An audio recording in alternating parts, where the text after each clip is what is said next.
Cette capsule vous est présentée par Evo Retro, distributeur d'accessoires cool pour gamers et collectionneurs de figurines et de jeux vidéo, ainsi que par la boutique Maixu pour vos peluches et articles décoratifs geek. Bonjour à tous, ici Maxime pour Cine Techno et aujourd'hui je vais faire la critique du film Robert de Bruce en DVD.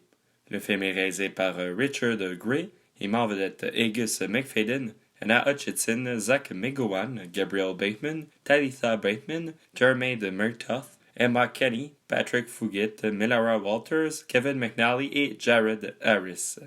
Il est distribué par les studios TVA Film et vous pouvez vous le procurer en magasin depuis le 1er décembre 2020. En 1306, Robert de Bruce a perdu une grande partie de ses soldats et sa lutte pour l'indépendance de l'Écosse ne semble pas aboutir après une série de défaites. Il se retrouve seul à devoir fuir ses poursuivants voulant le tuer afin de ramener sa tête au roi d'Angleterre Édouard Ier pour obtenir la récompense promise. Robert the Bruce est une forme de suite non officielle au film Braveheart de 1995 réalisé par Mel Gibson. En effet, Angus McFadden y reprend son rôle de Robert dans cette histoire se déroulant 1 ou 2 ans après Braveheart. Les similitudes entre les deux films s'arrêtent environ à ce moment. Robert the Bruce, bien que présenté comme tel, n'offre que très peu de scènes de combat en comparaison à Braveheart. D'ailleurs, cette suite n'a certainement pas bénéficié des mêmes moyens que de son prédécesseur, n'offrant pas de grosses scènes d'affrontement entre deux armées. Ce long métrage aborde plutôt les difficultés subies par Robert the Bruce après plusieurs défaites. Le film est distrayant, mais son histoire souffre d'un flagrant manque de contenu.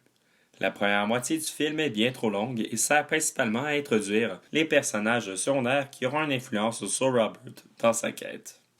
Le point fort du film se veut être un affrontement très intense où Robert reprend force. Mais ce combat est assez bref et limité dans sa présentation, n'offrant pas beaucoup de cascades.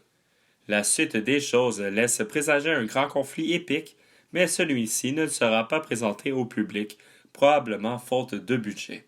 L'histoire se termine plutôt avec du texte à l'écran résumant la conclusion du conflit. Malheureusement, plusieurs scènes m'ont semblé étirées pour rien, notamment au début du film où une partie de l'histoire de Robert the Bruce est présentée en étant accompagnée d'une narration, en plus d'une surutilisation de ralentis cherchant inutilement à donner une atmosphère trop dramatique à l'action. À un certain point, ce drame historique prend presque des airs de film familial quand il s'attarde à la famille qui a recueilli Robert. Angus McFadden offre une bonne performance. On arrive bien à sentir la remise en question que vit son personnage. D'ailleurs, à voir la fréquence à laquelle le nom de l'acteur apparaît au générique, il semblait assez déterminé à la réalisation de ce projet de film, qui, à mes yeux, est arrivé peut-être un peu trop tard. Le personnage de Zach McGowan ne m'a pas vraiment convaincu. La simplicité de ses intentions m'a semblé trop stéréotypée. D'ailleurs, j'ai eu le sentiment que certaines scènes étaient un peu surjouées par la distribution, notamment une où les personnages se mettent à chanter.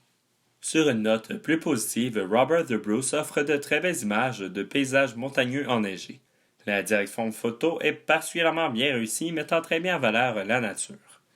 Il en va de même pour les costumes, respectant très bien le style imposé par le récit. Piste sonore et format d'image. L'audio est disponible en anglais 5.1 Surround et les sous-titres en anglais. Le format d'image est 16 par 9 de ratio 2,40 par 1. Malheureusement, il n'y a aucun supplément offert sur le DVD. Pour conclure ma critique, Robert the Bruce n'offre pas grand-chose à se mettre sous la dent pour un film de guerre historique. La simplicité du récit ne va pas pallier au manque d'action non plus. Néanmoins, la lenteur du récit et les beaux paysages pourraient arriver à charmer certains. Par contre, à mes yeux, cette suite non officielle de Braveheart sort un peu trop tard. C'était Maxime pour Cine Techno. Merci beaucoup et surtout, bon visionnement.